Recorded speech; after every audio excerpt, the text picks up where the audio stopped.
ফিল্মটি শুরু হয় এক ভৌতিক নিঃশব্দ পরিবেশে। কোথাও কোনো মানুষের চিহ্ন নেই। বোঝা যায় পৃথিবী কোনো এক মহাবিপর্যয়ের পরে প্রায় ধ্বংস হয়ে গিয়েছে। আকাশ ধূসর, চারপাশে শূন্যতা। একজন মানুষকে আমরা দেখি, সে একাই হেঁটে যাচ্ছে, খুব ক্লান্ত আর অনিশ্চিত ভঙ্গিতে। তার চলাফেরায় বোঝা যায় সে দীর্ঘদিন ধরে বেঁচে থাকার জন্য সংগ্রাম করে চলেছে। চলতে চলতে সে পৌঁছায় একটি পুরনো পরিত্যক্ত ওয়াটার পার্কে। জায়গাটা একসময় হয়তো হাসি আনন্দে ভরা ছিল, কিন্তু এখন শুধু মরচে ধরা রাইড আর ভাঙাচোরা ভবন। এই দৃশ্যই পুরো ফিল্মে এক ধরনের ভয়ানক নিঃসঙ্গতার প্রতীক হয়ে ওঠে। সে ধীরে ধীরে ভেতরে ঢোকে, যেন নিরাপদ আশ্রয়ের খোঁজ করছে। চারপাশে নীরবতা ভেঙে মাঝে মাঝে শুধু তার পায়ের শব্দ আর বাতাসের শশ আওয়াজ শোনা যায়। ওয়াটার পার্কের এক কোণে থাকা একটি ভবনে গিয়ে সে দরজা খুলে ভেতরে প্রবেশ করে, যেখানে আমরা দেখি বাচ্চাদের একটা নিষ্পাপ কবিতা বাজছে। সে টেপ রেকর্ডার অফ করে দেয়, আর তখন ভেতরে একজন অপরিচিত মানুষ বলে ওঠে, ও মাই গড, দরজা খোলা ছিল। এই মানুষটি যেন এখানে অনেকদিন ধরে আছে।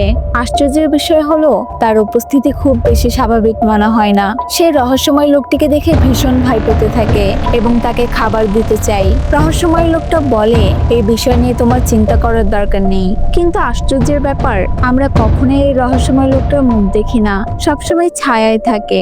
এই লুকোনো মুখী রহস্যের কেন্দ্রবিন্দু হয়ে ওঠে এবং এখান থেকে সিনেমার মোড় পুরোপুরি বদলে যায়। রহস্যময় লোকটা এবার নিজের আসল পরিচয় প্রকাশ করে। সে বলে সে আর কেউ নয়, সে হলো মৃত্যু। মৃত্যু তাকে বলে, আমি সারা জীবন একটাই কাজ করেছি, আর জানো সেটা কি? মানুষকে তাদের শেষ পর্যন্ত পৌঁছে দেওয়া। কিন্তু আমি কখনো ভাবিনি এমন দিনও আসবে। সবকিছু শেষ হবারই ছিল, কিন্তু এখন সবকিছু বদলে গিয়েছে, কারণ এই পৃথিবীতে এখন শুধু আমি আর তুমি শেষ মানুষ। এটা শুনে ভিতরের মানুষটা কেঁদে ফেলে। সে মৃত্যুর কাছে হাত জোর করে বলে, তুমি চাইলে আমাকে ছেড়ে দিতে পারো, আমি এখান থেকে পালিয়ে যাব। তুমি আমাকে খুঁজতেই থাকবে, আর এইভাবে পৃথিবীও শেষ হবে না। কিন্তু মৃত্যু শান্তভাবে বলে, এটা আমার হাতে নেই, এবং তার কাছে থাকা সেই ভয়ঙ্কর তলোয়ার নিয়ে তার দিকে এগিয়ে যায়। এরপরে ভিতরে থাকা মানুষটার সুযোগ বুঝে ছুরি নিয়ে মৃত্যুর হাঁটুতে গেঁথে দেয়, আর হঠাৎ সব থেমে যায়। তখন আমরা একটা মৃত কাককে দেখি।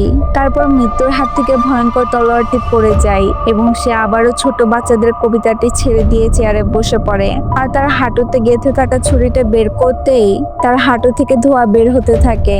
এরপর সে খুব শান্তভাবে সেই রুম থেকে বের হয়ে চলে যায়। সিনেমা এখানেই শেষ হয়ে যায়।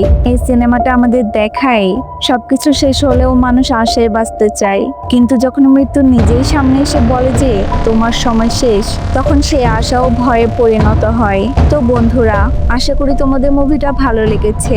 আর যদি এই ধরনের মুভি আরো দেখতে চাও, তবে আমাদের চ্যানেলটা সাবস্ক্রাইব করতে ভুলো না কিন্তু।